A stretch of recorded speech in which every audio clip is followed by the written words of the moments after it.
वरहमतुल्लाहि वबरकातुहू।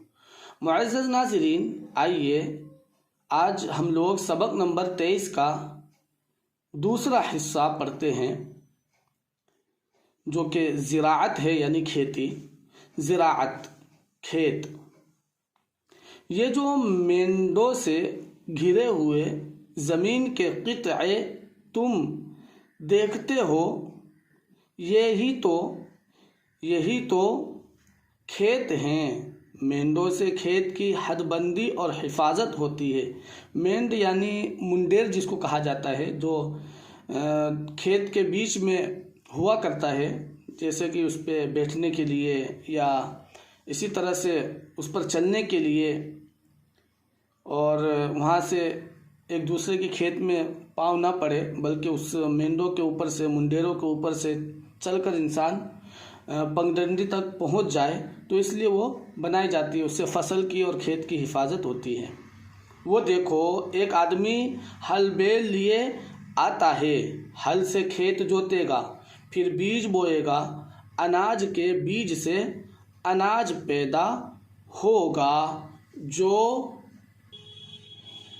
जो हमारी खुराक है। कपास के बीज से रुई पैदा होगी, जिससे हमारी पोशाक बनेगी। गन्ने के टुकड़े बोएगा तो ईख यानी ऊख, यानी गन्ने को ईख और ऊख दोनों कहा जाता है।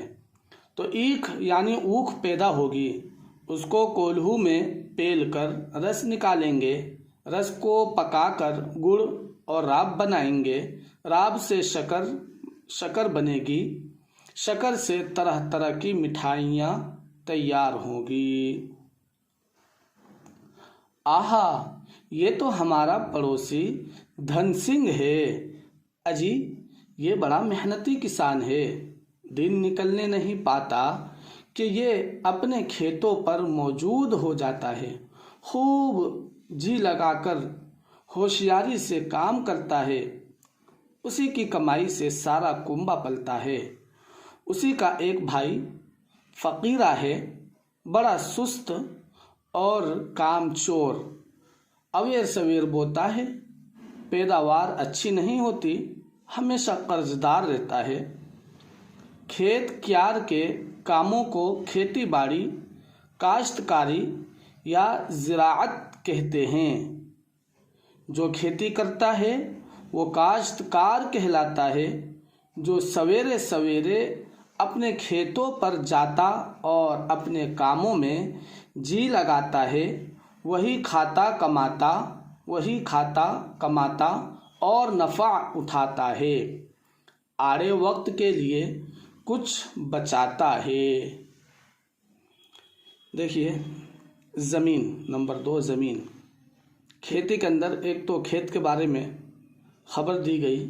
खेत किसे कहते हैं, किसान किसे कहते हैं, उसके अंदर क्या क्या पैदावार होती है।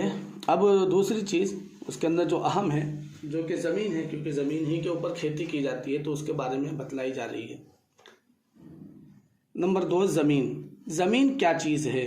यही जिस पर हम सब बसते हैं, चलते फिरते हैं, रहने के लिए मकान बनाते हैं।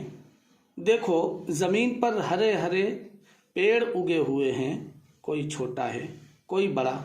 उनमें से बाज़े आदमियों ने बोए या लगाए हैं। जाओ, गीली ज़मीन में से 3-4 पेड़ तो उखेड़ लाओ, मगर दोनों तरह के लाना। ऐसे भी जो आपसे उगे हों, यानी खुद उगे हो, और ऐसे भी जो बोए हुए हों। अच्छा, अब हर एक का नाम बताओ, ये हमारे किस काम आता है? इससे हमको क्या चीज़ हासिल होती है? किसी का फल खाते हैं, किसी से गल्ला हासिल होता है, किसी से रुई, किसी से रेशा। अब तुम समझे कि ज़मीन कैसी ज़रूरी और काम की चीज़ है। अगर ये ना हो तो पेड़ ना हो, खाने को अनाज, तरकारियाँ, पहनने को कपड़ा लत्ता, घर का सामान क्यों कर मिले। नंबर 3, पौधा। अब पौधा भी चूँकि खेती के किस्म में से ही है, तो इसलिए उसका भी जिक्र किया जाता है। नंबर 1, देखो ये पेड़ खुद ज़मीन पर उगे हैं। उनमें कोई तो छोटा और नर्म है, जैसे गेहूं का, ज्वार का, कपास का। ये सब पौधे कहलाते हैं। कोई बड़ा और सख्त है, जैसे नीम का, पीपल का, आम का दरख्त कहलाते हैं। जैसे नीम का, पीपल का, आम का दरख्त कहलाते हैं। आओ गीली ज़मीन में से एक पौधा उखाड़ें। ओहो, इसका एक हिस्सा तो ज़मीन के अंदर ही था।